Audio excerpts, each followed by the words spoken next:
ICMCI. Ladies and gentlemen, please welcome Mr. Oliver Matar with a big hand.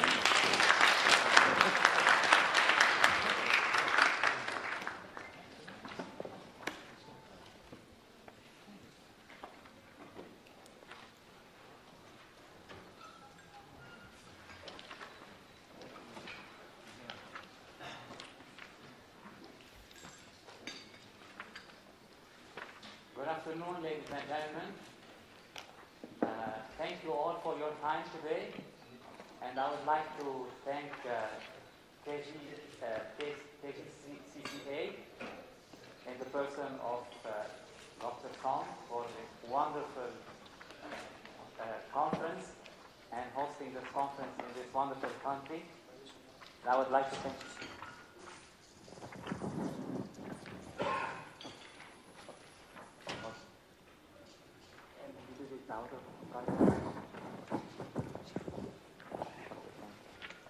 Okay, so reset.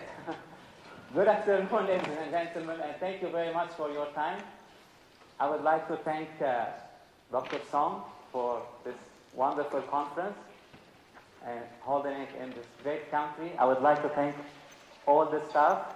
A special thanks goes to David. He has helped me a lot. And also I would like to thank ex-COMS members for their hard work and their leadership. We are really grateful for making this happen. So today my talk will be about change and also what does not change. Researchers, academics, and entrepreneurs have been speaking over the last 30 years about the importance of managing change. But the question that I have to you today, do you think that everything is subject to change? Anyone has any idea to share with us? Do you think that everything is subject to change?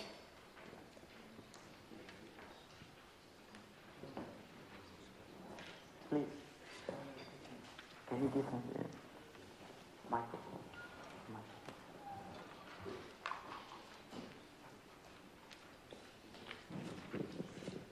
I think one area where change cannot be managed, like your own culture and your societal values, that's actually very difficult to bring changes. And we should not try to change everything. Thank you very much. That's a wonderful answer. So you set the scene for me to the next slide.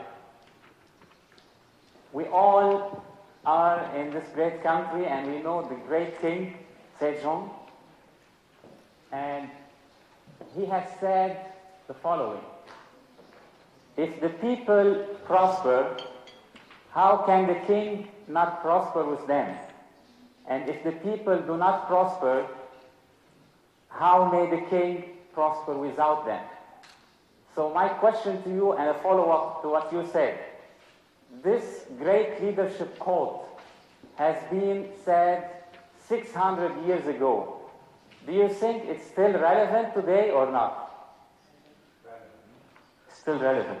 It's still very helpful for leaders and entrepreneurs. Does anyone in the audience can share with us any great quote from King Sejong or other leaders that are still relevant?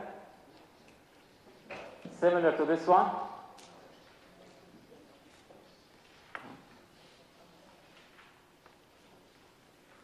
Any quotes from King Sejong?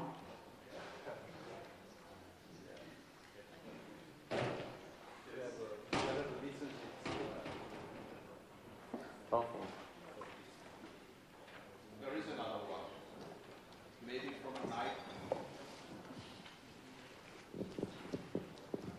Just for joke, there is another one. Maybe from Nike, just do it. That's a good one. Thank you very much.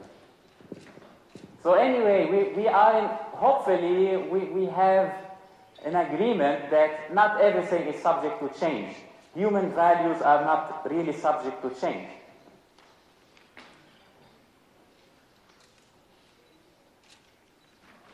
I'm sure, I don't know if any one of you has any hint what is this number. 431. It has a big relevance to us, to our community. No? $431 billion. What is this?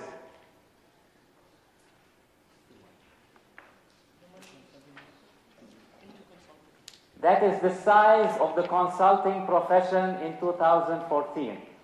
$431 billion. To put things into perspective, it just beats by a little bit the income of Austria. Austria is number 27 nation in the world, most wealthiest nation in the world. So a big chunk of this 431 billion is related to what? Why do clients hire consultants? Can anyone help me?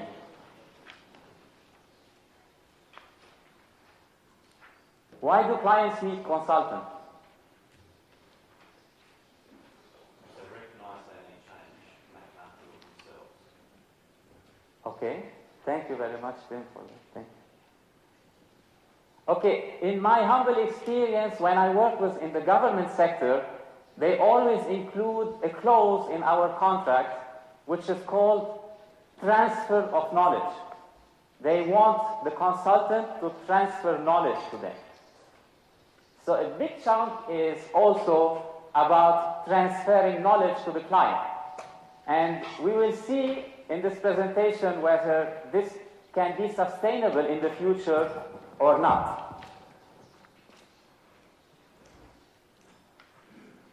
Especially when Generation Y takes over. Generation Y are all the people who have been born after 1980. So these chaps, soon they will become decision makers. So the big question for us as consultants, will they hire consultants for expertise? Will they hire consultants for transfer of knowledge? That's the question that we will try to answer together today. That's the main question of my talk.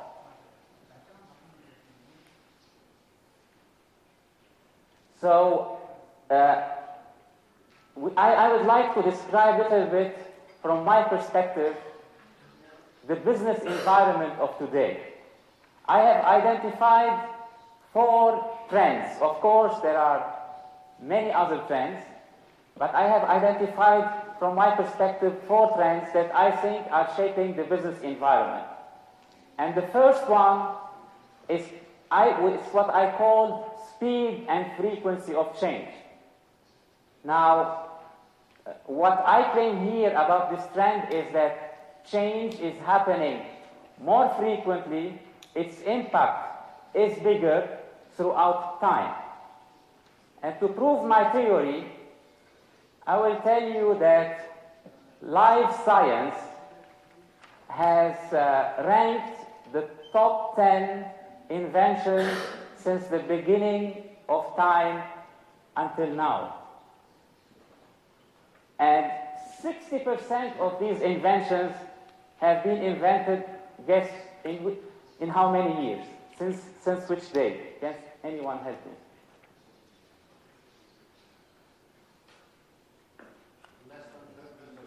30 years? Thank you. Anyone else? Any other guess?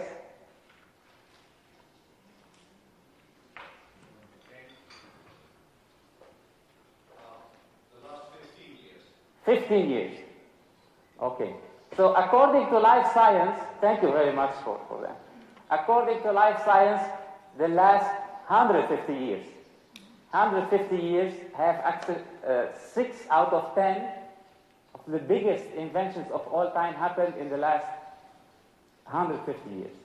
And 30% happened in the later part of the 20th century.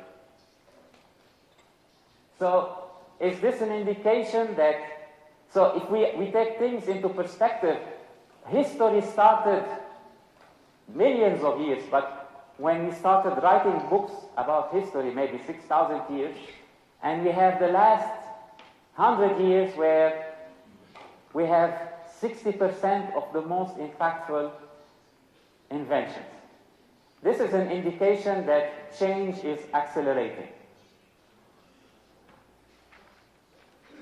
I'll give you another indication is that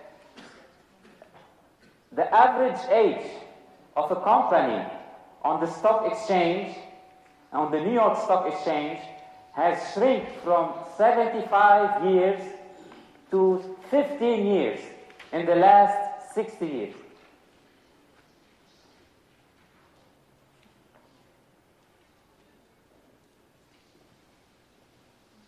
Now the next trend that I will speak about is what I call convergence of global knowledge. We are all familiar with this, but basically, to back up this trend, I will mention one mind-boggling statistic.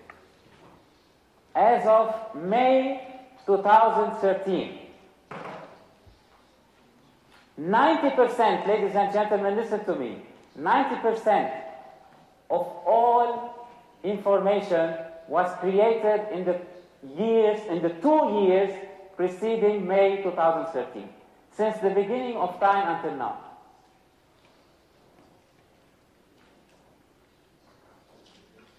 So imagine since the beginning of year 2013, 2012, we have generated 90% of all knowledge.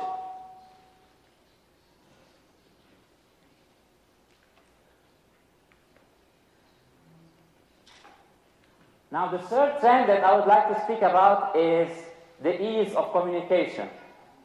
And I will back it up with only one fact, or a couple of facts, basically.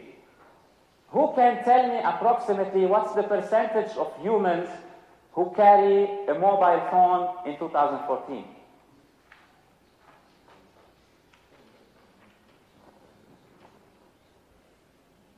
Any clues? No? 35? 60. Who said 60? Thank you. Thank you very much. It's actually 61%, and it will be 69% in 2017. So imagine 61% of all people, of all 7 billion people on the planet, they carry a cell phone. Now, who can tell me how many of those carry a smartphone? How many of you carry a smartphone? Can you raise your hand?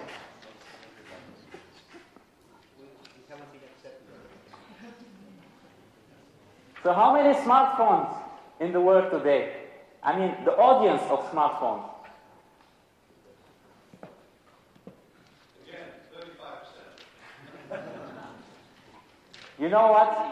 I don't have the percentage, but I can tell you it's 175 billion. So you are very close. You are very close. So it's less than 30%, but you are very close.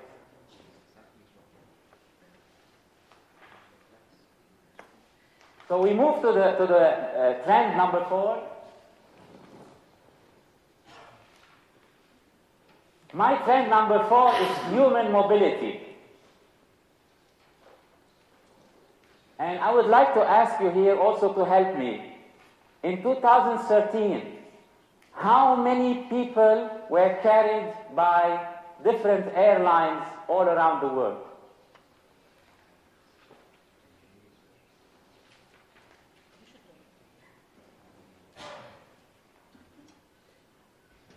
No one can help me?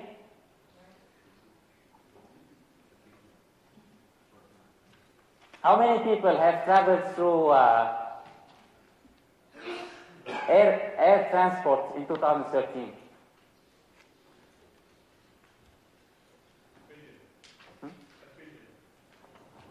billion. It's more.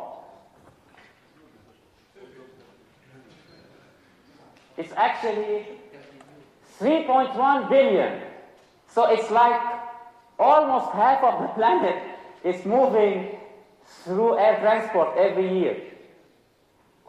Obviously, these are not exclusive, so there will be people who are traveling again and again, but still it is huge. And this is not taking into consideration sea and land transport. So basically what I wanted to say during the last 5 minutes is that there are 4 trends that are shaping the business environment. And those trends are: 1, the frequency and impact of change; 2 is the ease of communication, the convergence of global knowledge, 3 is ease of communication, and 4 is human mobility. So the big question here is how our profession can secure sustainability within this environment in the future.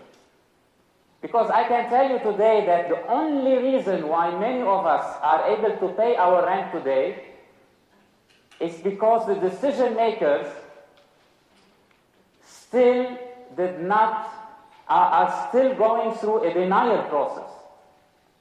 A denial process that they don't need a consultant to acquire information. Today you can go to the internet and you can learn how to manufacture a bomb. So why you need a consultant? And the big question is, when Generation Y takes over. Generation Y, it means people who are currently, the oldest person in Generation Y typically is 34 years old. So he or she will be, many of them are middle managers now. But most probably, after 6 years from today, and this I'm telling to all consultants, after 6 years of today, they will be the one who will decide whether to do a project internally or to hire a consultant. The question is, will they ask us to work for them in the traditional way that we are working for them? Will they continue to give us projects in the same way? In my opinion, I think that this is something that's doubtful. So in this environment, in the environment that we have discussed, what do we need? If things are becoming obsolete very quickly, we need, as consultants, to be agile, we need to remain relevant, we need to leverage in a timely manner, and we need long-distance partnerships.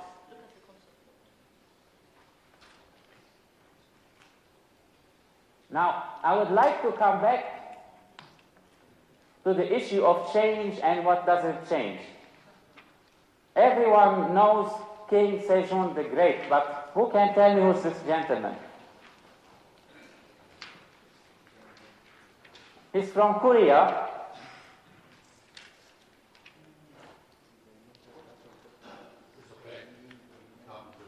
Thank you, doctor. So, he said something that's really important, and it's really important for us consultants.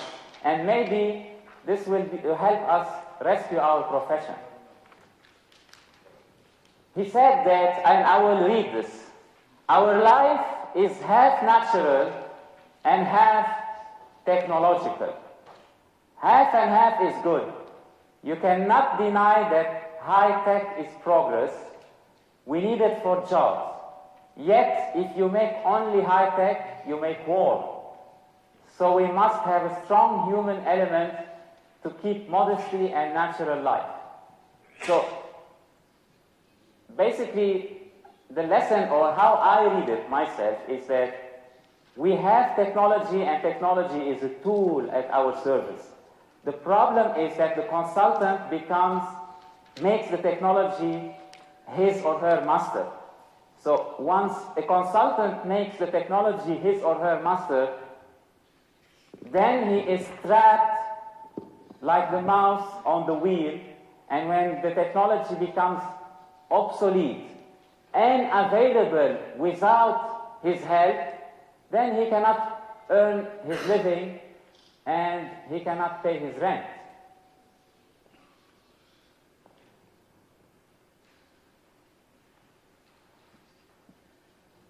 So going forward, what I prescribe for consultants is this model that I have created, which is basically based on change.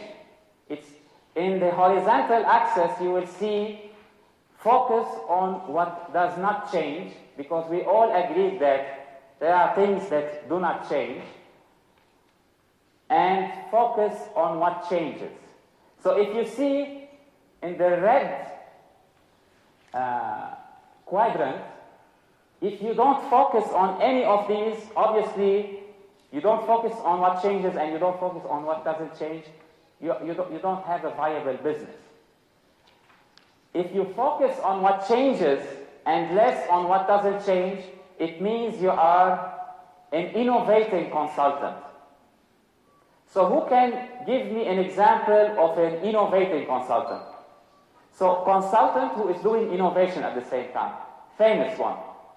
We have thousands of examples, but can we...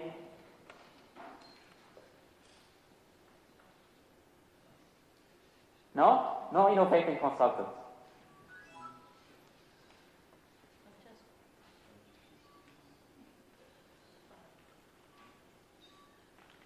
Okay. And if you focus on what doesn't change and less focus on what changed, it means that you are values-oriented. We come back to the human values that we have discussed in a moment. And if you focus on both of them, then you have a hybrid practice. This hybrid practice today is the biggest chunk of the $431 billion industry. Why? Because consultants, what they do is that they learn tools and then they claim that they have knowledge and experience, and they go to the client and try to sell it. And as I said, the only reason why this is still possible is because Generation Y did not take over yet, and there is no change of guard. But when they will take over, things will change. So in the future, there is no place for transfer of knowledge. When I am teaching in university, and I say any word, students at the age of 20, if I say ICMCI, by the time I say ICMCI, they would have read at least 300 words. Imagine this, they would have scanned it, because they are so skillful at doing this, about ICMCI. Why do they need me to stand there and to lecture them? That's why, like consultants, the danger is not only for consultants, it's for universities. Because universities, if they keep their main function of transfer of knowledge, this is not relevant for the future. There is one gentleman out of his home in California, he has created small videos on how to solve any mathematical equation. And you can ask him from China, from South Africa, from all over the world. Students can just go and have a simple explanation about any mathematical equation that is there. And he was actually listed on Forbes magazine as a very successful person. So this proves the fact that there is no place in the future for those who want to transfer knowledge. There is only place for those who create something new, and there's place for those who are concentrated on values. And once we speak about concentration about values, it's very simple. It's about becoming inner circle trusted advisors. The same way that ancient kings had inner circle trusted advisors. So the consultant, if he is inside, you know this, I don't know if you are familiar with the word from Robert De Niro, inner circle. Are you in my circle of trust or outward? So if the consultant manages to knit a relationship based on values, based on human values, like the one that we discussed from King Sejong, then the client will be willing to take him as his advisor, the same way ancient kings used to do. And this is the future for us. The future for us lies there. Unless we want to create something and make money out of it very fast before it becomes obsolete. So here, as consultants, we have two choices. Either we concentrate on being innovative, or we concentrate on the human values. And the human values are knitting strong relationships with government, private sector, with individuals. So the consultant job is basically to become like a therapist, like a psychologist, more than a person through him or her knowledge is being transferred from one place to another. Because there is no need. We have seen that there is no need to transfer knowledge. No need at all. Especially when, again, sorry to repeat it once again, when those guys from Generation Y in I forecast, now it's 2014, in 2020, when they take over this 431 billion, which has a big chunk of transfer of knowledge, will not exist anymore. And I have seen it in the markets that I work for. We work for clients who have big family business, and we have projects with them, and once we finish the project, sometimes their sons and daughters, they come to us and they tell us, if I were in the shoe of my father, I would have never given you this job. We don't need it. We don't need transfer of knowledge. We have access to it. So the only reason why we are still growing now is because of denial of the current decision makers. So I have also, just to reinforce what I have been, what I said, I have developed like a small 2 career paths for the consultant for the future. One career path is basically focus on what doesn't change, on values, on building trust, on building relationship with client. This needs you not to acquire the latest PMP, or not to know Six Sigma, or to acquire the new tools of management. You need to develop your people skills. How to knit relationship. And this will lead to strong relationship, and then you can be a successful businessman forever. It's like timeless. It's like the quote from King Sejong, 600 years, still relevant today. You will be, and your business will be relevant forever, because you choose to take yourself out of the mouse on the wheel. And the second path is basically focusing on change. Focusing on change, it means that you have to create the new BCG. You have to create the new Six Sigma. You have to create the new Porter 5 forces. You have to be the new Peter Drucker. And if you are Peter Drucker, you cannot say, okay, I have created something, now I give it to consultants to spread it out. No. You can only earn the benefit of what you have created. It's not that, okay, I created something, now I hire 1,000 consultants to go and spread it around the world. We have seen that every year, half of the world is moving around. And 60% of people are connected. And about 29% they have smartphones. They don't need us anymore. They will not need us. The only reason why they need us now is psychological, because they are in denial.